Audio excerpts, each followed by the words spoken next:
Bonjour chers apprenants, nous allons voir dans ce module la notion de clé primaire dans Access. Nous avions vu que lors de la création des tables dans les autres modules précédentes, chaque fois qu'on crée une table et quand on fermait pour enregistrer, il nous demandait toujours aucune clé primaire n'a été définie, voulez-vous la créer maintenant, etc. Nous avions choisi non parce que nous devons nous-mêmes choisir notre propre clé primaire. Et c'est quoi une clé primaire?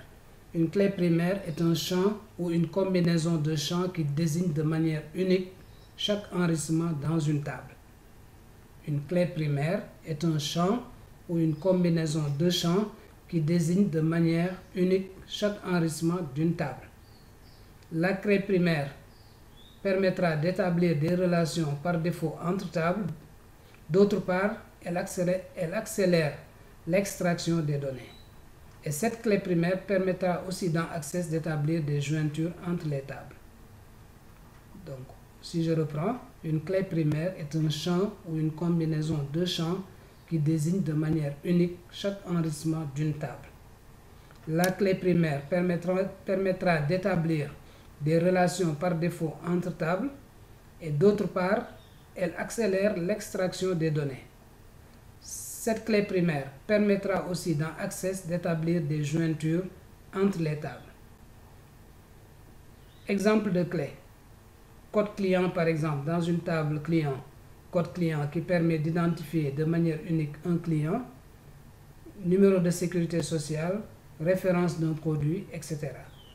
Par exemple, nous allons essayer de créer une table client simple, donc création de table, donc avec num client, numCli, type de données, on va mettre numéro automatique, on va laisser Access gérer, comme je pouvais faire numérique, hein.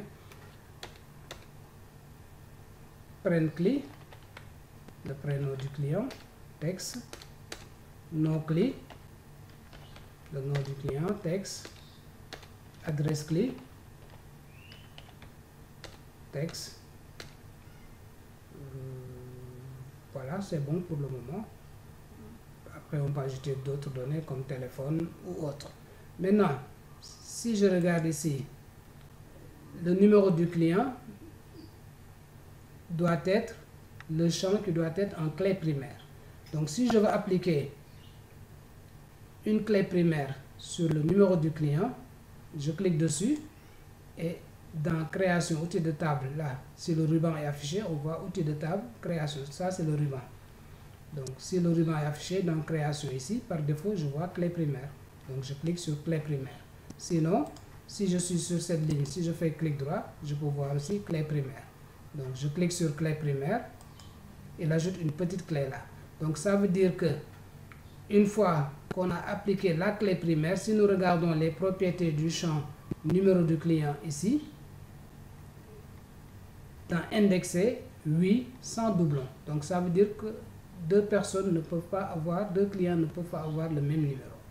Et cette clé primaire va nous permettre de mettre en relation, par exemple, table client et table produit, ou facture ou autre chose. Voilà comment faire une clé primaire. Donc on clique sur le nom du champ, on clique sur clé primaire, ou bien on fait clic droit sur la ligne du champ, on clique sur clé primaire. Et nous verrons ici une petite clé appliquée à ce champ.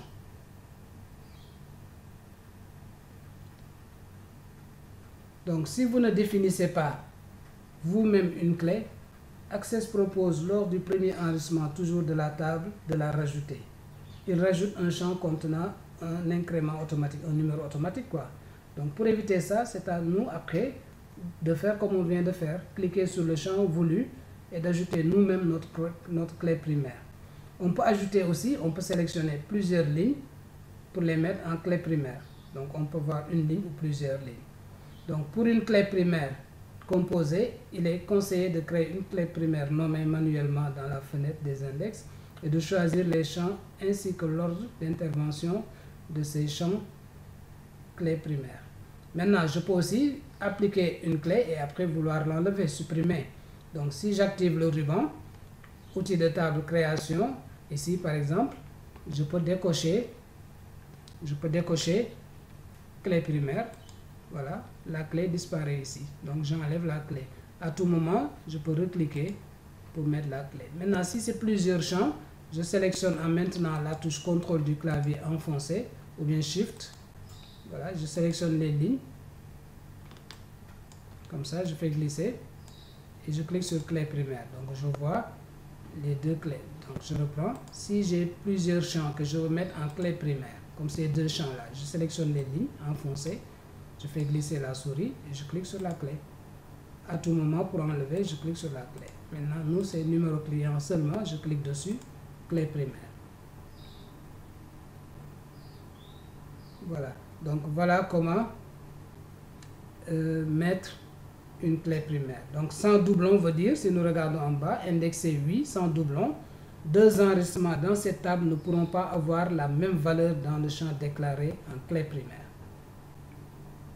Donc sans doublon. Cela veut dire que deux enregistrements dans cette table ne pourront pas avoir la même valeur dans le champ déclaré en clé primaire. Voilà. Donc on va enregistrer cette table-là, table client. Enregistrer. T.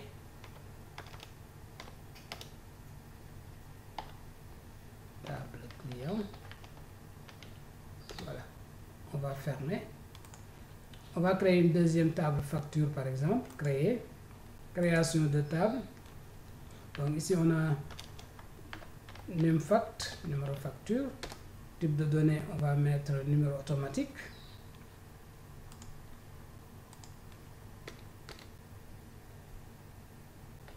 Désigne fact. Désigne fact. Désignation facture. Type de données texte.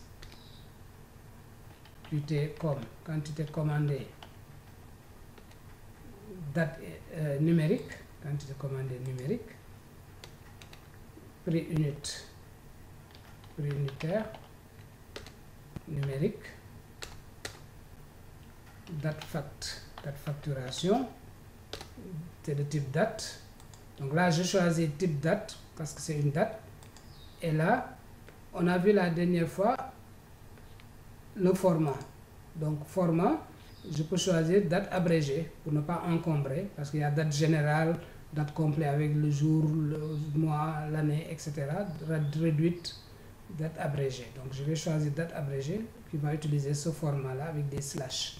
Si je veux également dans valide si, dans valeur par défaut, lui demander de me donner toujours par défaut la date du jour, n'est-ce pas? Donc là je peux mettre égal date parenthèse ouverte, parenthèse fermée. Donc cela veut dire que chaque fois que je suis dans la date de facturation, je vois par défaut la date du jour.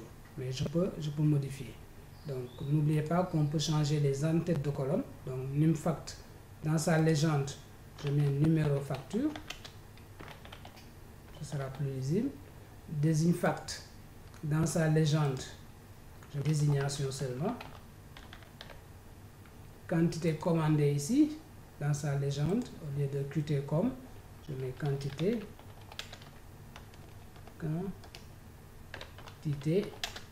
commandée. Prix unitaire, au lieu de prix unité, dans sa légende, je mets prix unitaire. Date fact, dans sa légende, je mets date de facturation. Voilà. Maintenant, je vais enregistrer ma table. Je vais mettre ici, donc comme tout à l'heure, on a vu comment mettre une clé primaire. Et dans ce champ-là, c'est seul numéro de facture qui ne doit pas avoir de doublon. Donc ce champ-là, forcément, doit être en clé primaire. Donc je clique sur numéro facture et je clique sur clé primaire. Donc ce champ-là, là aussi, on va ajouter le champ numéro du client. Parce que quand les deux tables seront en relation, on aura besoin du numéro de client ici. Pour que table client et table facture soient en relation, il faut un champ qui permet de lier ces deux tables. Donc je vais insérer ici un champ num client, num cli, mais num client de l'autre côté est en clé primaire, mais dans cette table facture, numéro client doit être en numérique parce qu'on doit saisir le numéro.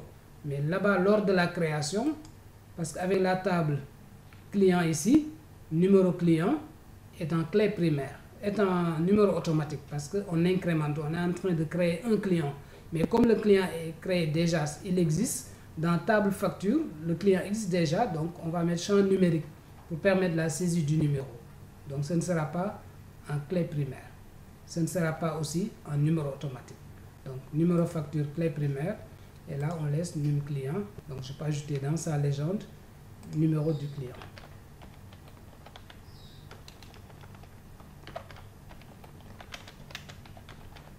Voilà.